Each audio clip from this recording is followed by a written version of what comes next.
15 में से 12 प्रदेश कांग्रेस कमेटियों ने सरदार का नाम प्रस्तावित किया है। कुछ एक ने कृपलानी का नाम भी लिया है, लेकिन वो तो कृपलानी ने अपना नाम जवाहर के हक में वापस ले लिया। तो अब रह जाते हैं सरदार और जवाहर। पर मैं चाहता हूं कि चुनाव एक मत से हो, ताकि किसी के मन में शंका ना रह जाए। जवाहर, तुम्हारे नाम का प्रस्ताव किसी भी प्रदेश कमेटी की ओर से नहीं आया है, सिर्फ वर्किंग कमेटी ने ही सुझाव रखा है। शायद मुझे निकाल के पछता रहे हैं आप, शायद मुझे निकाल के पछता रहे हैं आप, महफिल में इस ख्याल से फिर से आ गया हूं मैं। जी हाँ दोस्तों, ये लाइन बिल्कुल ठीक बैठती है हमारे लौह पुरुष श्री सरदार वल्लभ भाई पटेल जी के लिए। दोस्तों नमस्कार, मैं सारांश स्वागत करता हूं आपका अपने इस नए वीडियो में।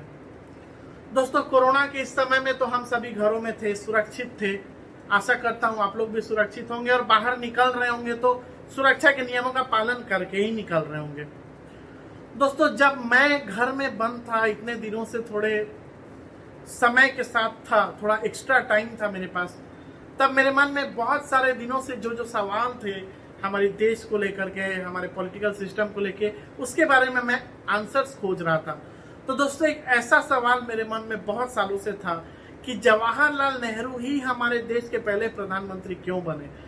Y Jawaharlal Nehru became the first prime minister of India. ये बहुत सालों से सवाल था मेरे दिमाग में। और अजीब सी बात यह है दोस्तों कि ये सब चीजें ना हमारे स्कूल में बताई जाती है, ना कॉलेज में बताई जाती है, ना हमारे घरों में लोग बात करते हैं इस बारे में। तो हमें ये जानना बहुत जरूरी है। थोड़ी मैंने जांच पड़ताल की, थोड़ी खोजने की कोशिश की, तब मुझे जान करके पता चला कि इसकी असलियत क्या है। दोस्तों चलिए हम लोग 1940 में चलते हैं। ऐसा दौर, ऐसा समय 1940 का जब दुनिया में वर्ल्ड वॉर 2 छिड़ा हुआ था। आप सभी जानते होंगे कि वर्ल्ड वॉर 2 1939 में शुरू हुआ था। उस समय वर्ल्ड वॉर का दौर था, क्विट इंडिया मूवमेंट का दौर इंडिया में चल रहा था। तो इस कारण से कांग्रेस के जो प्रेसिडेंट 1940 में बने थे, मौलाना अब्दुल कलाम आजाद, वही कांग्रेस के प्रेसिडेंट रह जाते हैं 1946 तक। अब समय आता है कि कांग्रेस को एक नया प्रेसिडेंट बनाना है, नया प्रेसिडेंट चुनना होगा कांग्रेस पार्टी में। और दोस्तों गौर कीजिए मेरी इस बात पर कि 15 अगस्त 1947, 15 अगस्त 1947 को इंडिया बिकेम फ्री, हमें आजादी मिलती है। तो दोस्तों 1946 से 1947 के बीच का जो अंतर है वो काफी लंबा नहीं है, छोटा अंतर है। और ये भी बात जाहिर थी कि जो भी व्यक्ति कांग्रेस का प्रेसिडेंट चुना जाता वही हमारे देश का पहला प्राइम मिनिस्टर भी बनता। दोस्तों कांग्रेसियों के पास उस समय एक प्रदेश कांग्रेस कमेटी बोल के एक ग्रुप होती थी। वो चुनती थी वोटिंग के हिसाब से नॉमिनेटेड पर्संस में से किसी एक को कि कौन का प्रेसिडेंट बनेगा। तो नॉमिनेशंस हुए दोस्तों। नॉमिनेशंस में 3 नाम आते हैं। जवाहरलाल नेहरू जी का पहला नाम, हमारे लौह पुरुष सरदार वल्लभ भाई पटेल जी का दूसरा नाम और के बी कृपलानी जी का तीसरा नाम। दोस्तों ये 15 मेंबर्स में से 12 वोट्स जब पड़ते हैं तो ये 12 लोग सरदार वल्लभ भाई पटेल जी को चुनते हैं अपना प्रेसिडेंट के रूप में। दोस्तों जनता की ये इच्छा थी, कांग्रेस के वर्कर्स की ये इच्छा थी कि सरदार वल्लभ भाई पटेल ही उनके प्रेसिडेंट बने, क्योंकि सरदार जी ने अकेले दम पर, अपने दम पर, ये जो आज इंडिया का मैप हम लोग देख रहे हैं ना, हम जिस इंडिया के अंदर बातें कर रहे हैं, इसमें 565 प्रिंसली स्टेट्स होया करते थे उस समय। अलग अलग छोटे छोटे स्टेट्स थे, जैसे हैदराबाद अलग थे, जूनागढ़ अलग थे, मतलब सब सारे राज्य अलग अलग थे। इनको एक रिपब्लिक ऑफ इंडिया में मिलाया हमारे सरदार जी ने, अपने ऑर्गेनाइजेशनल स्किल पर, अपने दम पर, अपने सूझबूझ पर, अपनी चालाकी पर। कांग्रेसियों ने तो ये देखा ही था। और रहे बात नेहरू जी की दोस्तों, तो आश्चर्य होगा आपको कि एक भी वोट नेहरू जी को नहीं मिला था और एक भी लोग नहीं चाहते थे, एक भी जनता नहीं चाहती थी कि नेहरू जी कांग्रेस के प्रेसिडेंट बने। ये थी सच्चाई। अब क्या होता है, अब हम लोग आते हैं और थोड़ी गहराई में दोस्तों। जब ऐसा निर्णय हुआ, जब 12 लोगों ने, 15 में से 12 लोगों ने सरदार जी को चुना, सरदार जी को वोट दिया, तब गांधी जी, हमारे महात्मा गांधी जी थोड़ा चिंता में पड़ गए। गांधी जी ने उस समय नेहरू जी से प्रश्न किया कि नेहरू, कांग्रेस कमेटी ने 12 जनों ने वोट देकर के सरदार को प्रेसिडेंट बनाने की मांग रखी है, तुम्हारी क्या राय है इस बारे में। अब देखिए आप दोस्तों, गौर से समझिए इस बात को कि इस समय जब गांधी जी ने नेहरू जी से एक प्रश्न पूछा, तब हमारे नेहरू जी एक सबसे अच्छे हथियार का इस्तेमाल करते हैं, जो है चुप्पी, साइलेंस। वो कुछ जवाब ही नहीं देते हैं, चुपचाप रह जाते हैं। और इनके चुप रहने का यही संदेशा गांधी जी को मिलता है कि नेहरू जी को ये मंजूर नहीं था। दोस्तों ये सोचिए, ये कैसी पॉलिटिक्स नेहरू जी उस समय खेल गए। आप ध्यान से सोचो, नेहरू जी चुप रहते हैं, कोई जवाब ही नहीं देते हैं, और अब गांधी जी को उनके इस रवैये से लगता है कि नेहरू, जो कि उस समय काफी ग्लैमर में रहते थे, काफी इंटरनेशनल रिलेशंस इन्होंने बना रखे थे, बाहर के लोगों से इनका रिलेशन अच्छा था, थोड़े इन्फ्लुएंशियल थे, ऐसा नहीं है कि नहीं थे, थोड़े इन्फ्लुएंशियल जरूर थे।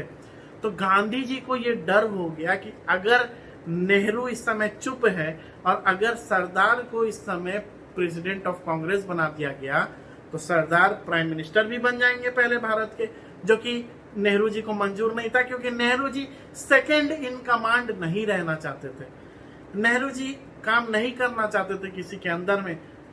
समझ रहे हैं ना आप कि इनकी पॉलिटिकल मतलब इच्छाएं कैसी थी। ये देश पे राज करना चाहते थे, ये हम जनता पे राज करना चाहते थे। दोस्तों गांधी जी के सामने बहुत बड़ा प्रश्न उठ गया था कि अभी क्या करना है, क्या नहीं करना है। एक तरफ कांग्रेस मेंबर्स का वोट सरदार जी के लिए, दूसरी तरफ नेहरू जी की चुप्पी। और गांधी जी को ये बात बहुत अच्छे से पता थी कि अगर नेहरू की बात नहीं मानी गई तो या तो ये बंदा विद्रोह कर सकता है, अलग पार्टी बना देगा, या फिर ये पार्टी ही छोड़ देगा। और जहां 1947 में यानी 1 साल बाद हमें आजादी मिलनी है, वहीं इन अंग्रेजों को और एक मौका मिल जाएगा किस तरह से हमारे देश की आजादी को और डिले कर सके। अब गांधी जी को तो एक निर्णय लेना ही था। तब गांधी जी ने सरदार जी को बस बोला ये कि सरदार, तुम अपना नॉमिनेशन वापस ले लो, क्योंकि मुझे लगता है कि नेहरू को ही अभी कांग्रेस का अध्यक्ष होना चाहिए। और दोस्तों हमारे सरदार जी, जिन्हें देश की सत्ता में कोई इंटरेस्ट नहीं था, उन्हें बस इस देश से मतलब था, इस देश की एकता से मतलब था, सरदार जी ने गांधी जी के एक बार कहने से ही अपना नाम वापस ले लिया। दोस्तों इसी से पता चलता है कि सरदार जी का दिल कितना बड़ा था। उन्हें नहीं लालच था कि वो प्राइम मिनिस्टर बने, कि वो प्रेसिडेंट बने, उन्हें बस एक ही लालच थी कि मेरा देश एक हो जाए, मेरा देश स्वतंत्र हो जाए, आजाद हो जाए। तो इस तरह से दोस्तों 29 अप्रैल 1946 को जवाहरलाल नेहरू जी कांग्रेस के प्रेसिडेंट बन जाते हैं। और फिर अगले साल 15 अगस्त 1947 को जब हमारा देश आजाद होता है, तब उस देश के फर्स्ट प्राइम मिनिस्टर घोषित किए जाते हैं। अब दोस्तों आप सोचिए कि ये कैसी डेमोक्रेसी है। हाँ, ये सही बात है कि डेमोक्रेसी तो बाद में आई, हमारा ये कॉन्स्टिट्यूशन थोड़ा कुछ दिनों के बाद आया, 1950 में आया। लेकिन आप सोचो इस बारे में कि जिस कंट्री को prime minister of India Jawaharlal Nehru ji एक डेमोक्रेटिक और एक कॉन्स्टिट्यूशनल कंट्री बताने वाले थे, उन्होंने तो पहले ही बार में उस कॉन्स्टिट्यूशन को तार कर दिया, उस कॉन्स्टिट्यूशन के बातों का उल्लंघन किया अपनी जीत के लिए, सत्ता पाने के लिए, लालच के लिए। और इस तरह से दोस्तों हमारे सरदार वल्लभ भाई पटेल जी को प्राइम मिनिस्टर ऑफ इंडिया बनने से वंचित रखा गया। दोस्तों जब आप इन नेहरू परिवार का, इस नेहरू फैमिली का जब आप डिटेल समझेंगे तो ये काफी कंफ्यूजिंग है। ऐसा लगेगा जैसे आप कोई बैंक पीओ या आईएएस आईपीएस के एग्जाम्स में बैठे हो, जहां पे बाप मरता है तो बेटी बनती है, बेटी का बेटा मरता है फिर से बेटी वापस आती है, फिर बेटी का बेटा मरता है फिर उसकी बहू आती है। It's very complicated. ये क्वेश्चन हो सकता है कॉम्पिटिटिव एग्जाम्स का, जो इन लोगों की फैमिली ट्री है। इसके बारे में हम और भी एक वीडियो बनाएंगे जिसमें इनके ट्री को डिटेल में समझा जाएगा।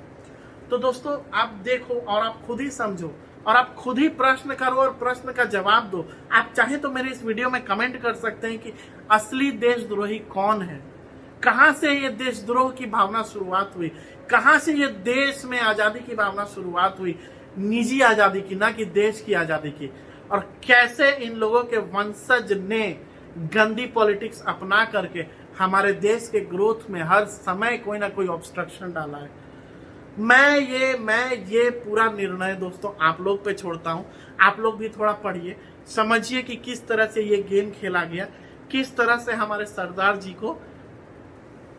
जी के साथ अन्याय हुआ। दोस्तों आज अगर बीजेपी गवर्नमेंट, हमारे visionary prime minister Shri Narendra Modi ji Sardar Vallabh bhai Patel जी का 3000 करोड़ रुपए खर्च करके एक वर्ल्ड का लार्जेस्ट स्टैच्यू बना रहे हैं, तो हम सभी भारतवासियों को उस पर गर्व होना चाहिए। क्योंकि दोस्तों जिस भारत के अंदर आज हम हैं, हम जो बातें कर रहे हैं, कुछ लोग बहुत बड़ी बड़ी बातें कर रहे हैं, कुछ लोग देश के अगेंस्ट में बातें कर रहे हैं, उनको ये भी शायद नहीं पता है कि वो आज देश के हिस्सा, हमारे देश का, रिपब्लिक इंडिया का हिस्सा इसीलिए है क्योंकि हमारे सरदार जी ने अपने बलबूते पे इन सभी राज्यों को एक किया था, इन सभी 565 प्रिंसली स्टेट्स को एक बनाया था। तो इनकी तो ये ऊंची इमारत होनी ही चाहिए। दोस्तों आशा करता हूं कि आपको मेरी बात समझ में आ रही होगी और आपके सामने ये सच्चाई भी प्रस्तुत हो रही होगी कि कैसे शुरू में ही हमारे संविधान का उल्लंघन करते हैं ये कांग्रेसी लोग, कैसे हमारे देश में कार्य करने वाले लोगों को ये लोग हर टाइम पीछे करना चाहते हैं अपनी राजनीति के लिए, अपना पॉलिटिकल करियर बनाने के लिए, अपना एक फैमिली डेमोक्रेसी बनाने के लिए, फैमिली के अंदर का एक सत्ता बनाने के लिए कि माँ बनेगी, बेटा बनेगा, बहू बनेगी, ये एक सीरीज चलाने के लिए। लेकिन अब ये नहीं होगा।